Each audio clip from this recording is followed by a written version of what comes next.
What is up, everyone? Hope you're having a really good week. I am Andy Lang from WagerTalk.com for another episode of Life in the Fast Lane. We'll take a look back at the NASCAR and Formula One race, and we'll look ahead to this weekend where we do not have a NASCAR race, but it's okay. We have the Canadian at Grand Prix. All the plays can be found at WagerTalk.com, and I do have a pack that is up right now for the Formula One race. And if you've been following picks over the last few weeks, you'll notice that we are having bets in practice and qualifying as well as the race in Formula One. So when you want to get these plays in, make sure you grab the pack and look at the plays before that first practice starts, because we've been doing really well in qualifying and practice. There's a lot of trends that keep hitting every week over and over and over again. So it's been a real nice source of income. We're hitting 63% in auto racing still this year. So really happy with the results. Go grab that. It is up at wagertalk.com. Let's take a look back at Sonoma. So Kyle Larson wins stage one. He decides to stay out and get the stage win as opposed to pitting early. Joey Logano comes through and wins stage two. And then Daniel Suarez wins the race. I mean, listen, my handicap on this race was not very good. I thought the Gibbs cars would do well. I gave out a free play on Christopher Bell, and then I had a 4% on Denny Hamlin, and the Gibbs cars were lost. Your top five: Suarez, Buscher, McDowell, Harvick, Cindric. If you had that, congratulations. A very, very bizarre top five. And one of the themes this year with this new car in NASCAR is passing is next to impossible on these road courses and on these short tracks. So Sonoma is typically very exciting. There's a lot of passing, but with these new cars, if all the passing is going to be within the first couple laps of restarts in the beginning of the race, once they get spread out, it's impossible. Kyle Larson was able to pass people, but in years past, we've seen when one of these fast guys starts in the back, they can just fly through the field, and that's just not the case anymore. So, in years past, starting position normally hasn't really mattered, but boy, it really looks like you got to get up front in qualifying, or you got to do it through pit strategy for the beginning of the stages, because if you're going to be start back in the 20s, it's going to be impossible to get near the front. So we got to take that into consideration when doing handicapping for the rest of the year. Short tracks and road courses, passing next to impossible. So hopefully that can, hopefully that little tidbit can cash in as we're moving forward. So let's take a look at the Stenhouse Award. This is the Unforced Error Award, or the craziest thing that happened. We'll start with Formula One. Nicholas Latifi gets a 10-second penalty before the race even starts. He was starting DFL again, which if you don't know what DFL is, dead and last. It already screws up. The race hasn't even started. This guy's so terrible. There's some really bad drivers in Formula One this year. All the Ferrari engines, power units blow up. My gosh, that is one of the worst days an engine manufacturer has made. So all the Ferrari cars blow up. Ross Chastain will move to NASCAR. Ross Chastain spins all by himself. Martin Truex, who's normally a force on road courses, and particularly at Sonoma, they missed the setup completely on that car, as well as all the other Gibbs cars. Comes over the radio in the first stage, and they're live on TV, and he says, "This car is effing awful." So that was a nice insight into how Martin's day was going. Chase Elliott almost loses a tire in the pits, gets a costly penalty that took him out of the race. Like we said, he started the back and just couldn't make his way up to the lead. Kyle Larson loses a wheel on the track.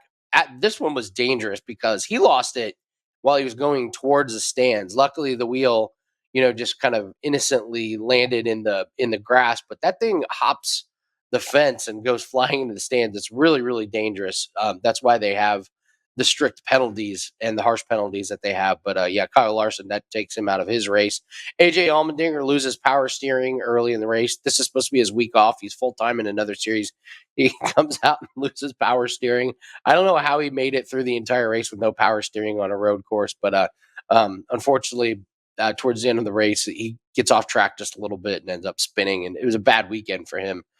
The winner has got to be all the Ferraris failing. Sainz and Leclerc, it's bad enough when those two guys go out because of engine and power unit or brakes, and then like some of the other cars that are Ferrari powered, they go out. So tens of millions of dollars down the drain. They let Red Bull run away with an easy race win. Red Bull gets to extend their lead in the Constructors Championship. Perez and Verstappen are 1 and 2 now. So a bad weekend for the Ferrari. So they got to be the Ferrari engines is the winner of the Stenhouse Award. So no NASCAR race this week. So the boys are taking this week off.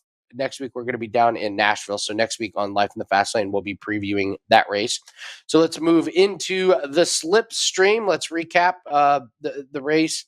So the race starts. Perez gets a great start, blows by Leclerc. I don't understand why second place gets the inside lane at this particular track. It feels like second place kind of has the advantage. So Sainz loses his power unit early in the race, so he's out. Leclerc engine blows, he's out of the race. He's Ferrari powered. Magnussen loses power in his car, it's Ferrari powered. And there was one other Ferrari powered car. It was just a bad week. It happens. And so now they get a short turnaround with only a few days to try and fix their issue. So I'm sure those engineers were hard at work. But back to Azerbaijan, like we saw, Verstappen gets around Perez. I'm not sure if it's team orders, but Verstappen, once Ferraris were out, Verstappen cruises to a really easy win. They don't get much more easier than that. One thing to take away from that race is multiple drivers were complaining about how bumpy and rough it was. Several drivers actually got banged up, including Lewis Hamilton. His engineer, Toto Wolff, actually said he wasn't sure if Lewis was going to race this weekend. Hamilton came out and said, no, I'm absolutely racing. So he will race, but I'm not sure he's going to be 100% physically.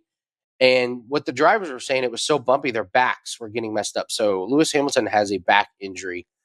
I'll get to him here just a little bit later because he's kind of a part of today's or this week's free play. So maybe look at some of those drivers that were complaining about backs. Maybe we can fade him in the first practice. I can imagine they're super excited to rip off some really fast laps in first practice with sore backs. So this week they are racing in Canada. They haven't raced here since 2019. So it's kind of hard to say what cars are going to succeed, but I believe it's Red Bull's race to lose. Ferrari has less than a week to try and worry about their reliability issues. So while they're also worrying about pace and worrying about a track that they haven't had a chance to race on in a couple years, they got to be worried about the reliability issues. It seems like a lot on their plate. Red Bull have a couple long straights that's going to really benefit them. So I would look for the Red Bulls to be the favorites here. I think Red Bull is still in the mindset of we need to get Max Verstappen the wins. They're one Max and his teammate Perez are 1 and 2 in championship points. So this isn't one of those things where one teammate is miles ahead of the other one with championship points. But the fact is Perez is what is right in this championship mix. But Verstappen's the number one driver there, make no mistake about it. And when it comes down to it, I still think we're going to see team orders where Max is going to get the win, unless something crazy happens, like Perez is 20 seconds out, or there's a couple cars in between Perez and Verstappen. But if both cars are running 1-2, we saw it last week, Max gets around Perez. I'm pretty sure that was planned. I still think Red Bull team orders are going to be Max is supposed to get the win. They want him to win the championship, and they got a big boost coming off of last week. So I would look for them to be good. I read something about Daniel Ricciardo saying that he feels like they're getting better, and I don't know. It's always something with Daniel Ricciardo. He's the darling of the Netflix show, but his results just have not been good at all. So look at them. Valtteri Bottas has been a top 10 machine, but he's not been great the last few races. In fact, this top 10 streak, I believe, came to an end.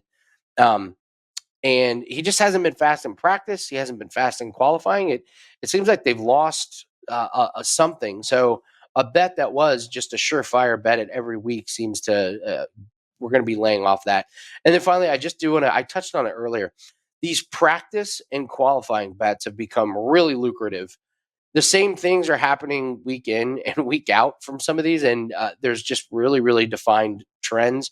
There's one trend in particular that I'm going to be staying off this week.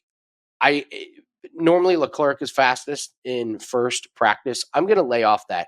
First off, the book kind of caught up to it, and I believe when it first came out, it was minus 150. But they're going to be worrying about reliability and not necessarily speed in this first practice, I believe. So I'm not sure that he's going to be fastest. Perez has shown speed. Max is always there, and of course, Sainz could sneak in. But this is a bet that's been hitting week in and week out. But I'm going to lay off it this week. I would encourage everybody to do the same. Let's do a free bet. This is a bet I'm not going to be laying off. We're just going to go right back to it. I don't care how juiced it is. Best bet is going to be George Russell, top 6. He extends his streak again. He's now finished top 5 in every race this season. So it's minus 250. I don't care. I'm just going to lay this until he doesn't hit it. Once again, he's better than Lewis Hamilton, and now Lewis Hamilton is dealing with a back injury. So if anything happens to the Red Bull or the Ferrari cars, he's next in line. We saw it. The Ferraris drop out of the race, and there's Russell all of a sudden running inside the top 3 and the top 4. So George Russell top 6 is going to be the best bet, and this is one of those where I think you just play it every race. If it loses, then you just come back and play it again. He's been as consistent as it gets. So go grab the pack to get the rest of my Formula One plays. We're hitting 63% this year. Let's continue the momentum. Hope everyone has a profitable Formula One race. Next week, we're going to get back into NASCAR with the race down in Tennessee. So good luck. Let's have a profitable weekend, and I will see everyone next week on Life in the Fast Lane.